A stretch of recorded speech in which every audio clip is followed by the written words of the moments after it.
اسلام کی عمارت جو ہے وہ 5 چیزوں کے اوپر کھڑی ہے۔ رسول اللہ صلی اللہ علیہ وسلم نے فرمایا بنی الاسلام علی 5 شہادت ان لا الہ الا اللہ وان محمد رسول اللہ اقام الصلاۃ ایتاء الزکوٰۃ والحج صوم رمضان۔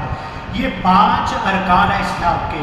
اب اسلام کی جو عمارت ہے ان 5 چیزوں کے اوپر مکمل ہو جاتی ہے، یعنی جو بندہ ان 5 چیزوں کے اوپر عمل کرتا ہے اس کا دین مکمل ہو گیا، اسلام اس کا مکمل ہو گیا ہے، یعنی اس نے اسلام کی بلڈنگ کھڑی کر لی ہے۔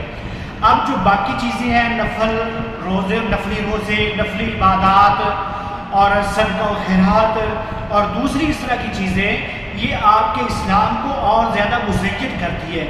جیسے ایک بندہ ایک گھر بناتا ہے، اب جو ارکان اسلام تھے اس سے ایک گھر بن گیا، اب جپس لگاتا ہے، پتھر لگاتا ہے اور اس کے اوپر وہ سگے بھر لگاتا ہے، اس طرح اس کا گھر اور خوبصورت ہوتا جاتا ہے۔